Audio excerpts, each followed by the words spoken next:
konnichiwa, this is Tina and welcome back to my channel. In this video, I'm going to be sharing my skincare hits and misses for the month of October. If that sounds like your thing, then please go ahead and channel登録しちゃってください。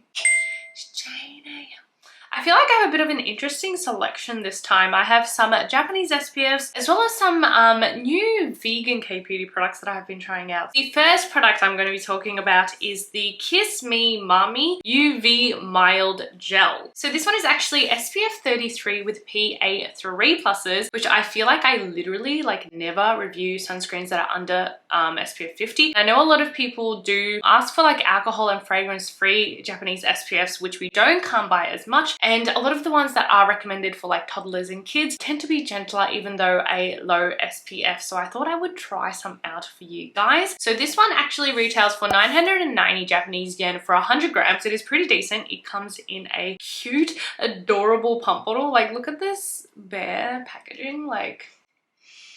It's so cute. And this one is a chemical sunscreen consisting of 2 filters, and it is recommended for daily use. So more you're gonna pop out to go shopping or for a quick walk, not for extended periods of, let's say, playtime for kids. It is meant to be just a daily, everyday use. So I even thought it was good for me, who tends to spend a lot of time at home and I don't get a lot of direct sunlight, but I do like to wear some sort of SPF. So SPF 30 for someone who does that, doesn't go outside much, is plenty. And I have been using it in that way most of the time, just when I'm at home or when I go for just a short walk. As I mentioned earlier, I do get this question a lot, so here we are. It is an alcohol and fragrance free SPF, and it does have a light gel texture to it. I always love SPFs that come in a pump bottle because it's just so easy, but yeah, it just blends out super easy. I would say it's probably slightly milkier than the, say, Nivea gel SPF, but it is a similar sort of lightweight consistency. And I know some people still don't like that one because it does contain alcohol, so I feel like this is a good alternative. After applying it and drying down, I do feel like it does have a very natural finish. It's not overly dewy or it's not overly matte, so I do think it is kind of the preferred finish for kids as well. And it does have skin benefiting ingredients like jojoba oil, aloe vera extracts, and raspberry fruit extract, which are antioxidants, as well as hydrating hyaluronic acid. Honestly,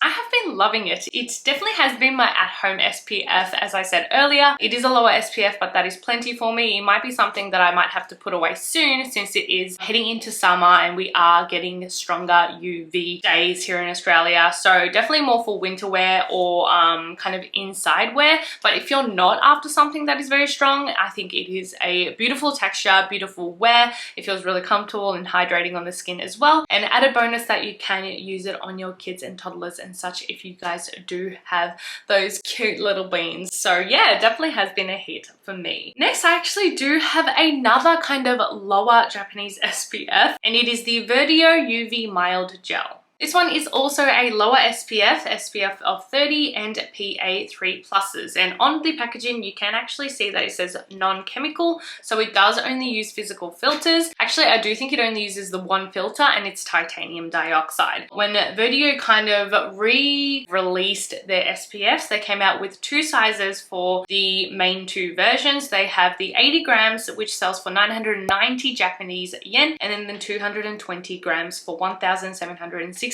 Japanese yen. So obviously super affordable. I mean, this is huge. It's 220 gram SPF. That is really big. This one is again recommended for kids. This is actually the label they had on the package, and it says use it with the family, and it's meant to be gentle for kids as well. I was really keen when Verdio renewed their range, and they did add more skin benefiting ingredients to their range as well. So they did add Sika, Centella asiatica extract on the back, as well as hatomugi and stuff as well. Again, this one is fragrance and alcohol free, so great for those who do have sensitive skin or are sensitized by those ingredients. But oh my gosh, this this is not it. It is heavy on the white cast and super prone to peeling. It is such a shame because I was so excited for it, but no. The only time I successfully wore it was as soon as I finished doing my skincare, and it was even slightly damp to the point was it when I could wear this. But any other time I tried to wear it, tried to reapply, it would literally just crumble on my face. And Logan tried it as well. I asked him how was the experience and he quotes, "It is Halloween appropriate, turned me into Casper," and he is pale, like you guys know he is pale. And he said it was really hard to blend, especially with facial hair. It literally, like, it was impossible to blend. It just crumbled. It was just like, it just did not work. Yes, I know there is a chemical gel type in the new Verdio range, the green one with SPF 50. Don't worry, the review is coming, but this one is a hard miss. It is such a shame because it is so affordable, big bottle. I feel like I'm just gonna have to use it for my body probably, but a big no for me. Next is actually a new vegan K-beauty brand that I have been trying recently. When I posted little like snippets of it on Instagram, you guys were very curious, so I'm excited to do a bit of a quick review for you guys today. And it is the brand KAINE, which I thought it was KAINE from looking at like the logo, but when you spell out like the Korean, it does say KAINE, so I believe it is pronounced KAINE, and they were kind enough to sponsor this portion of today's video. So thank you to KAINE. As I mentioned earlier, they are 100% vegan and also do use a lot of recycled materials for their packaging. And speaking of packaging, like how beautiful is their packaging? It was literally the first thing I noticed. I was like, oh wow, it's so pretty. I feel like it looks really high end, but they are actually fairly affordable. On their global site, all of their products sell between 15 to 25 US dollars. So it looks very kind of fancy smanchy. Did I say that right? Fancy schmancy high end. Will look really nice in your bathroom, but is still fairly affordable. First, I'll be talking about their Kombu Balancing Ampoule Toner. I feel like this one is probably their most iconic product. I feel like I have seen it a lot on social media and stuff, and you guys know my love for toners. I am so critical of them because it is my favorite step, and whoa is this hydrating. It is made of 60% kombucha made from green tea harvested on Jeju Island, which is literally my dream destination. I really have to make it there soon, which makes it antioxidant rich, hydrating and soothing to the skin. Along with skin barrier strengthening ingredients like panthenol, it does also have 8 weights of hyaluronic acid for it to be really hydrating to the skin. And this hydrates. I somehow didn't expect it to be like so hydrating, maybe because of like the color. I feel like it looks really just like fresh, lightweight, but as you can see, the texture is like slightly thicker than water. So that name like Ampoule Toner really does make sense because I do feel like it's almost like a serum. One layer of this is satisfying enough to hydrate the skin. I do have dry to dehydrated skin, so I tend to layer a second layer like in my cheek area, and it feels gorgeous. There was one time that I had kind of irritated cheek areas, which pretty much is the only place where I get irritated, but I did have like a little bit of redness, and this was good for soothing and hydrating, so I thought why not try it with the kind of DIY sheet mask. And oh my goodness, it felt like I had just used like a really rich, nourishing sheet mask, or I had already finished my serum step. That is how hydrating this one is. It is free from those irritants like alcohol, fragrance and essential oils, and I would say it is suitable for all skin types, including sensitive, since that hydration is buildable. Definitely a hit and something that I've been using both morning and night every day. Next, I do have the KAINE Vita Drop Serum. This is different. It can definitely be classified as a vitamin C serum, but that's why it's different, because I feel like it is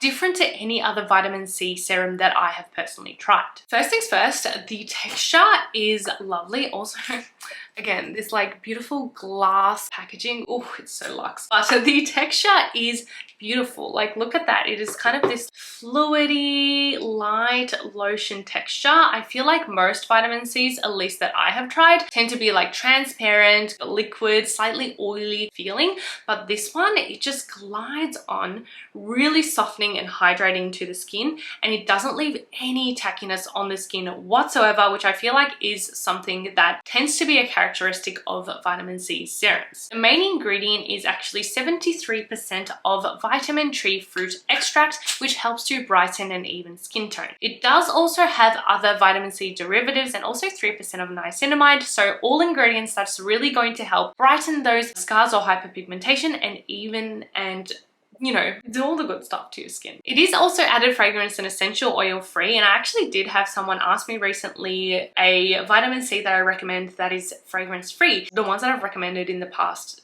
all contain fragrance, so this is definitely a great option since it is fragrance free. If you haven't had much success with vitamin C serums due to its texture or even the fragrance, this is definitely one that would be beginner friendly and a really just beautiful kind of texture and user experience to start off on. It has obviously been a hit for me, and I have been using it in the morning for that brightening and also added hydration step as well. Next, I have another vegan K-beauty brand that is new to me. It is the Herbloom Green Clear Vegan Cleansing Oil to Foam. I did like the concept of oil to foam. I know that, like, what is it, CeraVe one, the oil to foam cleanser, was like really popular when it came out, and I really do like that concept of it, so that's kind of what made me reach for this one and try it out. Since I don't wear makeup every day, I've actually been looking for cleansers that I can kind of do a one-step cleanse. I know I preach double cleansing, and like 9 out of 10 of the time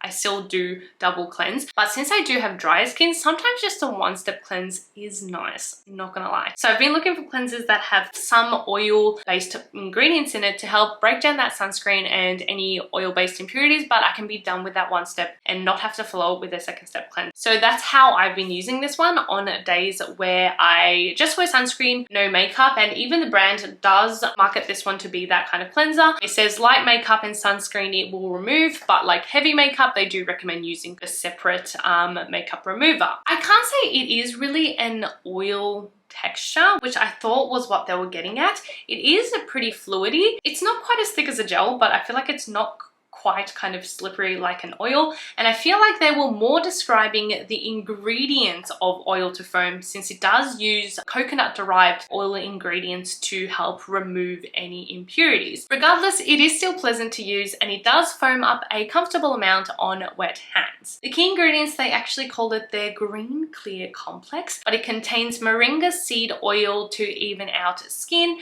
green tea as an antioxidant, and then also papaya extract to kind of really gently exfoliate and remove those impurities to help your skin texture. I have definitely been enjoying it, and it has been great for those makeup free days because I do feel like it cleanses well enough but doesn't strip my skin of any oils. But it is kind of pricey. I feel like probably because it is not a very well-known brand as of yet, at least globally. The retailers that do sell it, it does tend to be hard to get and kind of pricey. And for what it is, I feel like the packaging, I noticed that I did leave it in the shower, which maybe I shouldn't have, but it's been a really easy kind of shower cleanser.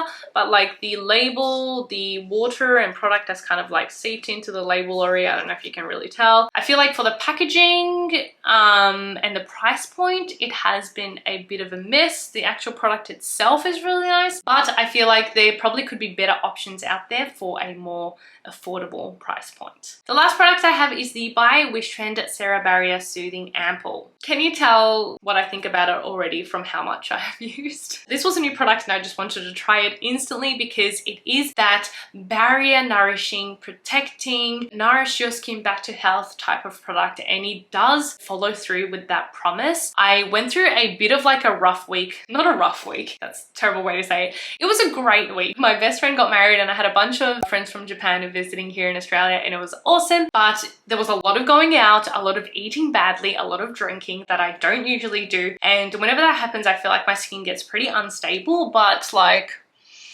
look, like I didn't even get any new breakouts, like knock on wood. I was using this pretty much consistently every morning and night just to give my skin that strength to protect itself, and I feel like, as I said, like it has kept that promise, and I definitely will continue to use it. It is by Wishtrend, so obviously I trust the brand fully. It is fragrance and essential oil free, and yeah, if you're just looking for like a nice serum that has this milky creamy texture, I didn't even talk about the texture. I feel like you'd think there's a lot of serums like this, but I was going through my stash and I was like, oh, there's nothing actually quite like this. It is nourishing and hydrating on the skin and makes it feel really soft and plump, and yeah, yeah, obviously it has been a hit, and I feel like a lot of people are already raving about it on social media and stuff, and they only just released it like a month ago. So yeah, for sure a hit. And yeah, that is the last product for my hits and misses. Once again, thank you for KAINE in sponsoring part of this